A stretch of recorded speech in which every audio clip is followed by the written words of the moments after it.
Good morning. How are you doing this morning, Rachel? I'm wonderful. How are you? Absolutely fantastic. We've got to talk about the foundation before we go anywhere because I want listeners to know your foundation in the way of getting really close to why you do what you do with Loveland.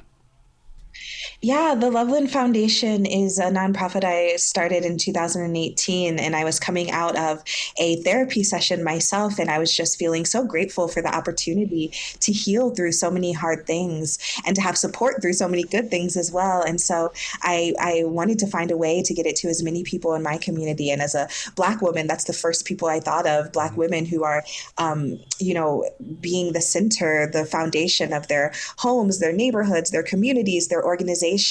And the team has been able to give tens of thousands of hours of free therapy to Black women and girls, really helping to break that financial barrier, as well as, of course, the opportunity to pour into and support the hundreds of Black therapists who don't get a ton of support in the field and who we need more of in the field. And it's just been a really special project that has been moving to me and for me and many others. Hindsight being the vision. Isn't it kind of odd how you had to move through a storm in order to help other storms go silent themselves, but it had to start with you? Yes, yes. I think my work is living out loud, feeling out loud, thinking out loud, and changing out loud. And I'm really grateful for the opportunity to move through things and offer space for others to do the same. And it is a hindsight is 2020 where you're looking and saying, wow, those hard things really open the gate for my own healing and hopefully for many, many others. There are many times when I'm out in the community that I have this huge fear that we're becoming that generation of those old black and white photos where we would see our relatives never smiling. We've got to have people like yourself to continue the smile. You've got to be able to feel what the community is doing together as one and not just stare into a camera. There's so many layers to how we might feel on any particular time. And while I'm certainly not smiling all the time, one thing I can say is that I am learning myself. And when you learn yourself, you can move through the emotions and the feelings with a little more sturdy than the way that society might flop us around with all of the emotions and feelings that come. And so I think one of the things I'm most proud of is how self-knowing I am. And I'm very inspired by others who come with that. And part of self-knowing is healing through the things that are conscious, that are unconscious, that are subconscious. And that is what therapy offers us, this opportunity to understand ourselves and move through the world with a little more ease. It might not always be happiness, but it can be with a clarity. And I find clarity to be an incredibly beautiful thing to have. You speak my street when you say learning about yourself. I keep a defrag journal. It's ask the question, then question the answers. And you learn a lot about yourself when you answer your own personal questions.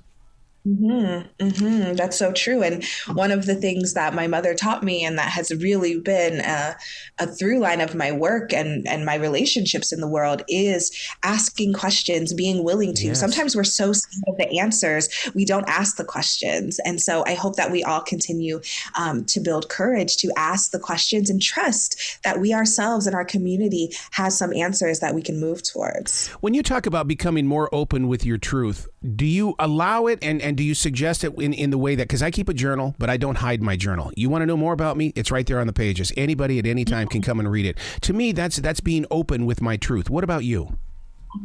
Ooh, I am inspired by that. It took a lot of years to do it, though. I'm telling you that. It took me 7 years to finally take that step. Yes, and I think for those who aren't there, and there's so many people who are so far from or who aren't even heading that direction. But honestly, the hardest truth we can come to is with ourselves when we're honest with ourselves. One of the first big mental health moments for me was when I realized that some of the stories I was telling myself about my childhood just weren't true, that I had to create these narratives in order to make me feel like things were okay to keep moving through the world. And so sometimes the hardest hardest person to tell the truth to is ourselves. Yes. And so I think that's the first step, is being willing to tell the truth to ourselves. And if we decide to tell it to others, that's a personal choice that may be inspiring to some. But for most of us, I think the biggest hurdle to get over is telling the truth to ourselves. How do you gain the attention of your true self? I use my real name, and I'll say it in kind of a father-like way, and all of a sudden I start paying attention. Do you talk to yourself in that manner as well?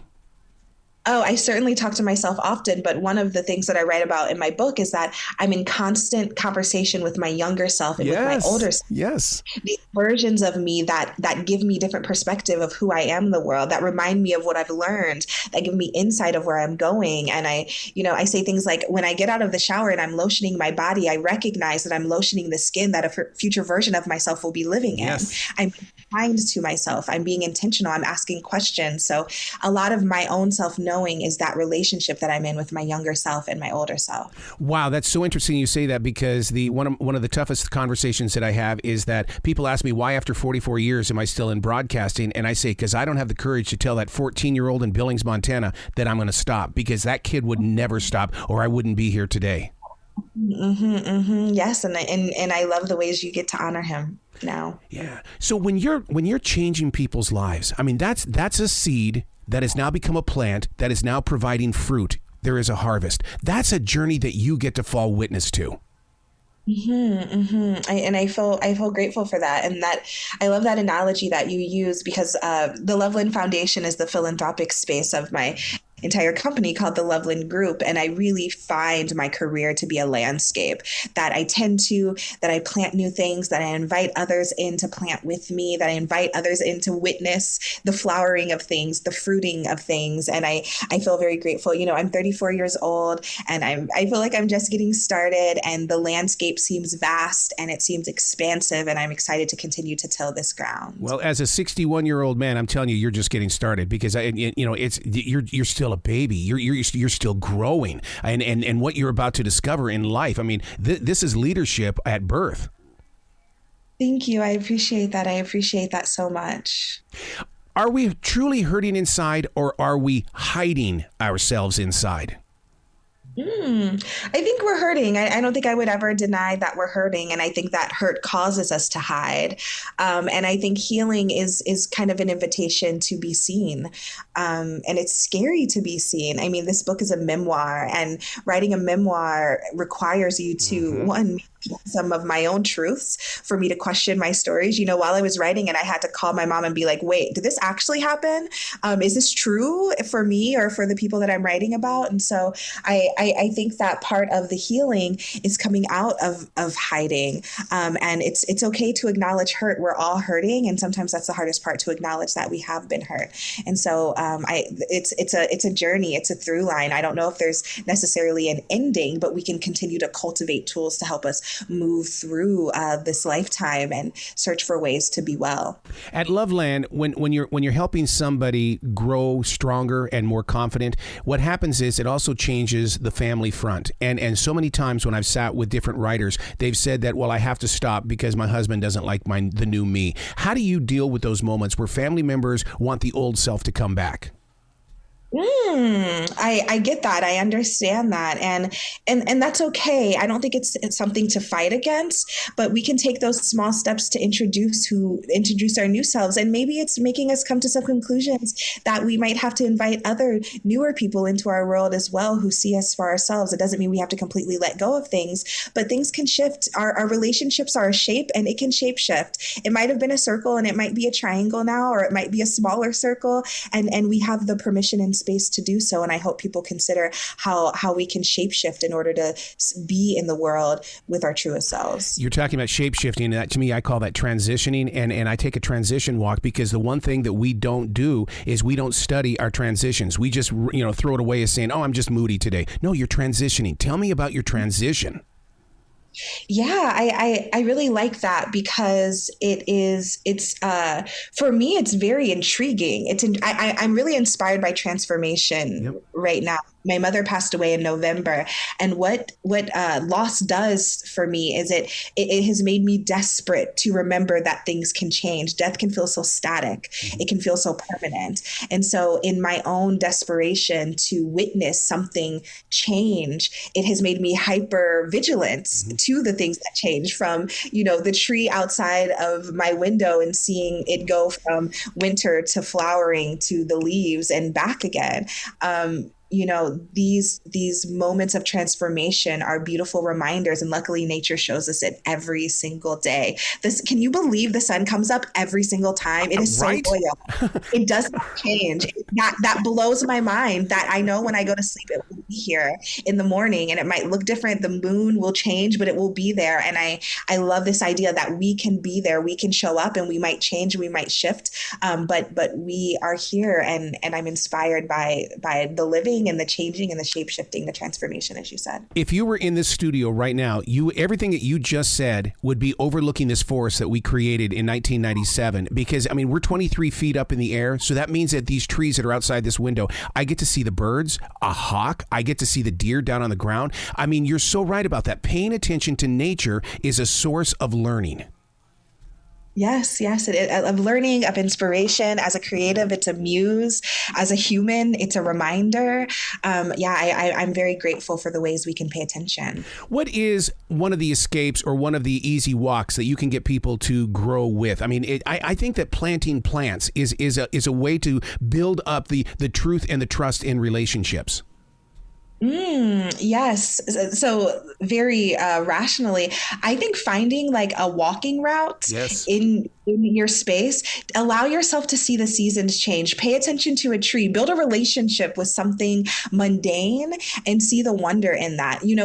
Things that we think just come to us, like courage, like thoughtfulness, like whatever other ideas of what a quote unquote good person is or what a fool person is. These are things that we have to practice. They're muscles that we have to build. So I am going to continue to build my muscle of wonder, to build my muscle of inspiration, to build my muscle of thoughtfulness, and doing these regular practices. It's a practice, it's a ritual to be intentional in those ways. And I think going on a daily walk, maybe the same route, and witnessing the differences or the sameness every day is a relationship one can build. So true. And don't take a digital device. Take the earplugs out and pay attention to what's going on. Even the earplugs out. Yes, me and my friends have been talking, because I live in New York City, so earplugs are like clothes when you walk out of the house. And so the thought of walking around without earphones can be so overwhelming, both from the sounds that you'll hear, but also people coming up and speaking to you, which I also have found to be moving. Like, wow, we have space to see and chat with each other. So yes, I agree. Go just with yourself and see what comes. Wow, the walk that we took in New York City, I still hold on to it today because I did like the sounds of New York City, the cars and the people that would walk by. You had no idea what their conversation was about, but for a brief second, you were part of it. That to me is energy. I agree. I mean, that's why I moved here. I'm from Ohio originally. I'm from the Midwest. And so moving here, the energy is palpable, and it motivates me and it pushes me forward. And I feel so grateful to be part of the material of this place. Don't you think that we've become the society that likes to write the story before the event happens? We sit there and we get so worried and worked up over something that hasn't even happened yet. Well, I don't know if we're the society. I think humanity is the humanity that does that. Yes, I think, and I guess I'll take it. I think the thing that makes that a negative experience is that often we're assuming the worst. But within my book, I really talk about what does it look like to fantasize something. We use fantasy to talk about sexual things often, but I fantasize about like what types of meals I'll be eating with friends in 10 years. I fantasize about, how comfortable I might be in my body as I continue to build relationship with it. There are stories that we can create that curate, something really meaningful, and not just curate what might go wrong, or how we might get more power, or how we might, feel more in control of things. And I hope that people can continue to build the skill and be more thoughtful about what stories we are building, because stories are what build our world. It's the only thing that does. And so I hope we're more critical about how we build those. What's great about your book, Rachel, is the fact that it's almost like you sat down with a writing instrument and you said, "Dear future reader," you have no idea who's going to pick this book up, but yet you felt in your heart, "Dear future reader."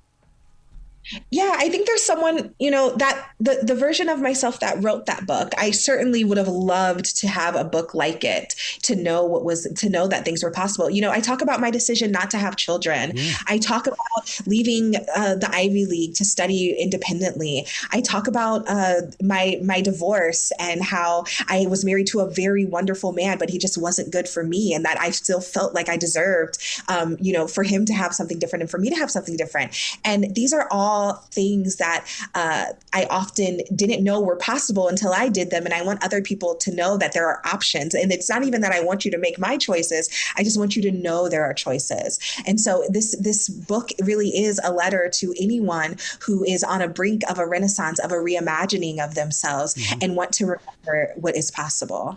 Everything is possible. Say yes to yourself. That's the thing. That's the one thing I've learned, is that don't say no, because you're never going to get that opportunity again. Say yes. Yes, and don't say yes to just anything. Right. Say yes to the things that are meaningful for you. We are told who we are supposed to be before we even come out of the womb. As soon as they find out what the sex of the baby is, we've made decisions about how they might live, who they might be, what they might do. And then once you're here, in the classroom or within a religious structure, within patriarchy, within capitalism, there's so many ways we are told who we are. And in the book, I invite people to ask some questions to really decide who is our chosen self, and then go out and live that way. When you pour yourself onto a page and you're sharing your history, that to me is like the Swedish death cleaning. You have now cleansed your heart. You've cleansed your body. What grows next? Because all of a sudden your creative level has a new frontier. And I'm very inspired by that. I'm very grateful. And it's more of the same, of a different hue. It's more of the same, more of this intrigue about what is possible, more of this intention to reimagine, and just sitting in the ease, the joy, the abundance of knowing that I am continue to learn myself, and in continuing to invite others to do the same. And I'm excited to witness the arc of my work. I'm 34, and I feel like I'm just getting started. And so I'm excited to see the arc of my work and see the arc of my readers who are coming along with me. You speak with pride when you use that word intention. And so when I hear that tells me that you believe in meditation. I do very much so. Yeah, because intentions. It's like when I take an intention walk, that's what it's about. It's say your intentions, now bring them to life. Yeah. And just know, I often say when you're really wanting to get a red convertible, all of a sudden you see them all over on the highway or on the streets because it's in your mind. And I feel like that's the same way. In the book, I talk about how I had really studied how I wanted my career to look like way back when I was, in my early 20s. And as I continued to go out and search for it, I saw it because I was thinking about it so much. I saw who might be a good fit to work with. I saw what things I might have to read and learn. And so that self-knowing and that intention allows you to kind of build out exactly what you're looking for. And often you find the things that you want much easier when you think about them quite a bit than when you just kind of let things fall into your lap. When you take your walks, have you ever taken a recording device with you and recorded as you were walking what was moving through you? Because I love going back and just listening to it, because by the time I get back home, I have no idea what I said, but then I go and listen to it. Ooh, I like that idea. No, I'm even a bad journaler. I don't even journal really. Wow. What you all see in my book is my outside thinking. I'm trying to get better at it because I do want to hold on to my thoughts more. But I really love that idea, and I'm going to try it. And I hope some more of your listeners do that too. We're instruments, we're tools. We maybe the trees hired us to help bring peace to the people because nobody knows tree talk. Yes, that's very true. I can definitely get along with that thought. Where can people go to find out more about you, Rachel, especially when it comes to the Loveland Foundation? Because you're doing amazing things here and people need to love and support you. Thank you. My personal work lives a lot on social media, on Instagram in particular, Rachel.Cargel. The Loveland Foundation is at thelovelandfoundation.org, and you can see all of the incredible work that they're doing. And my book, A Renaissance of Our Own, is out tomorrow, and people can read my memoir and read much more about me than I could have ever said in this space. So I'm grateful to uh, be in community and conversation with those who enter. Oh, it's going to be a summer read. It's going to be a summer read. And I wouldn't be shocked if somebody from streaming television doesn't pick this thing up and say, you know what? I think we need to make a series out of this. Oh, I'll keep you posted. Please do. Please come back to this show anytime in the future because the door is always going to be open for you. Thank you. Thank you so much. Well, you be brilliant today, okay? You too. You too. Thank you.